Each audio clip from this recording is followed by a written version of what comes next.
I reminisce. Yeah.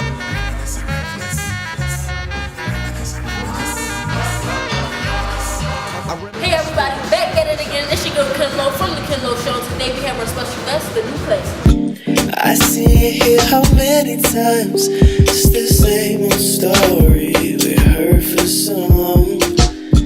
I feel this is the perfect time to finally approach you. Will it be so wrong if I won't? Alright, tell us about how you got your name in the classic. So I've always considered myself to be something classic, and by classic I mean like never go out of style and just really valuable. So I came up with the new classic, but I didn't want to do any W because I feel like new things get old. I wanted to do more so of like K and EW because I should have known that I would be classic because of all of the things that I went through in my life and overcome. So that's where the new classic came from. A lot of people think that I got like the new classic from Iggy Azalea, but I honestly didn't get the name from her, and that's not even her name, so that's like her album's name. But I've always considered myself to be something classic and really valuable, so that's like what sparked me to come up with that name, and I just like stuck with it, and I'm just like running with it. That's good. So tell us about like your fashion sense. Like how did you come up with the idea like you put things together and then being this set? My fashion sense is really hard because it's kind of like a skill that was embedded in me. I can't really explain it. Like some people are just artistic and they can't explain it. And I'm just turning it into talent now. Like I could see a piece and automatically know what it needs. And I get dressed off of my mood a lot. Whatever you see me dressed in is what I feel like.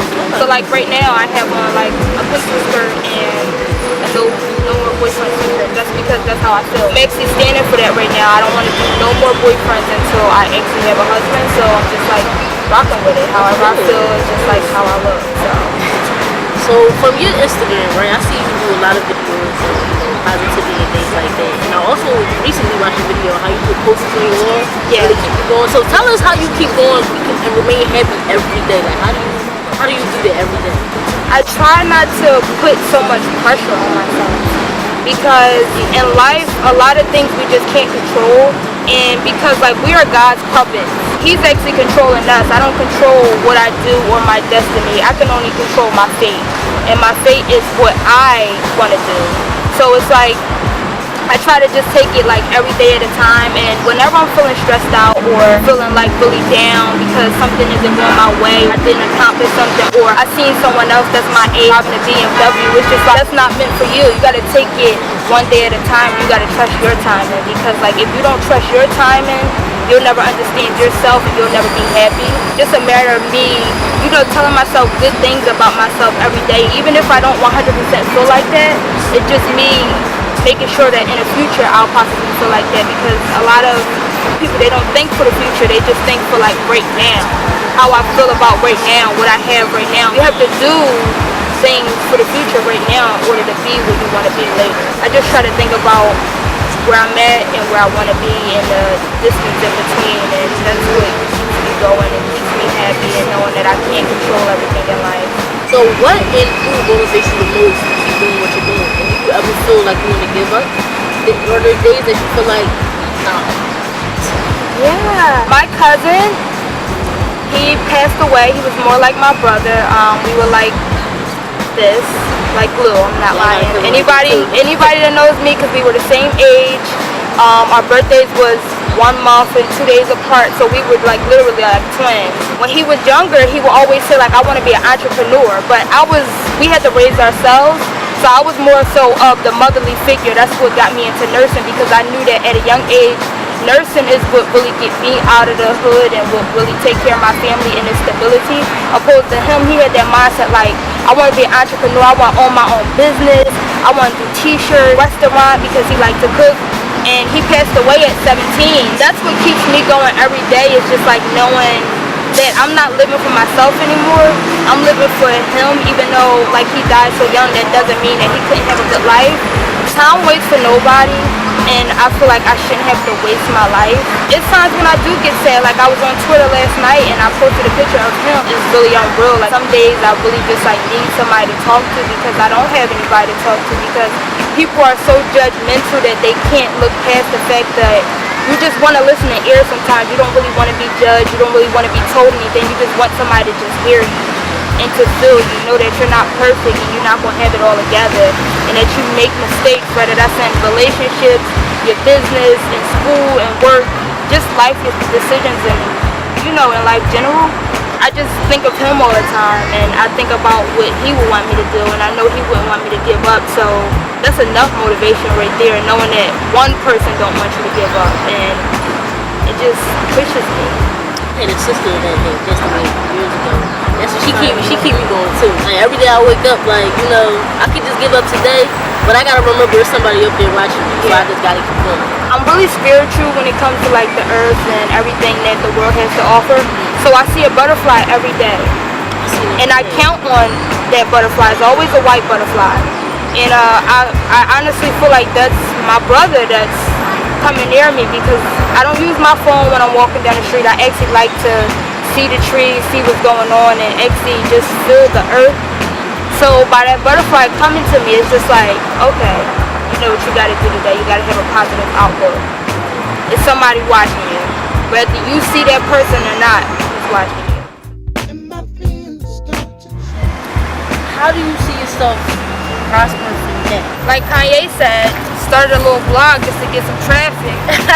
I could see myself actually, once I do my website over in the fall, I plan on taking it up a notch and not doubting myself and not putting myself down. Once I start to believe in myself more and I start getting it out there more and expressing my message, people will take me serious. I see myself working with, I want to be Nicki Minaj's stylist, because she's so taken there, she takes risks, she's not afraid of anything, her personality is just like mad crazy, I'm mad crazy, I feel like we would click. I would like to also work with Rihanna in the future. She's pretty much established. I have a creative mindset that I can bring more to the table. I see myself being pretty successful in that field.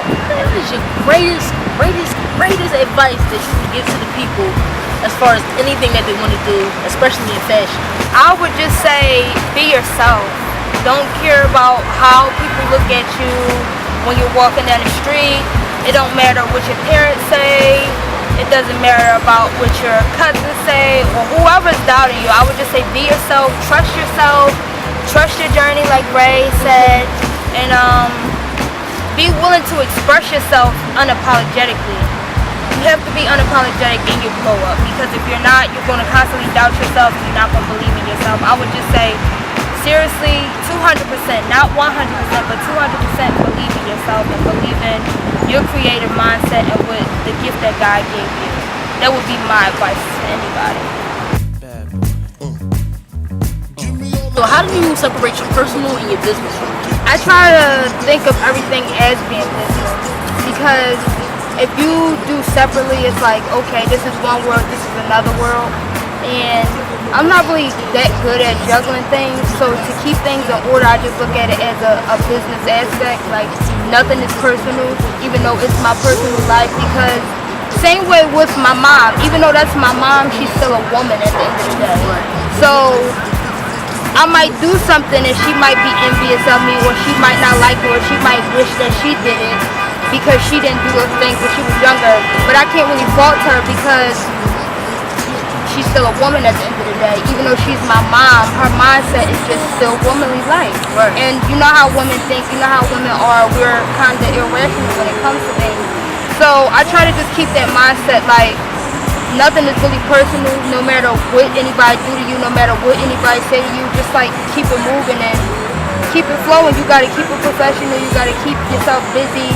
You can't really worry about the negative of things. You gotta think, positive on everything. So that's how I basically balance my personal and business life. I kind of bring them together as one. So that way I'm always on point when it comes to things, whether that's personal or business. I'm just always on point, because my mindset just constantly thinks business. Okay, that was a wrap, guys. Again, I'm here with the new class, and you can follow them on Instagram at thenewknew.classic, Snapchat the same @ name, Twitter it's Radia Dior, And you can follow me on Instagram at the Kenlo Show _, Twitter at the Kenlo _ again, and Snapchat at the Kenlo Show. I'm back at it again. You will see an interview coming soon.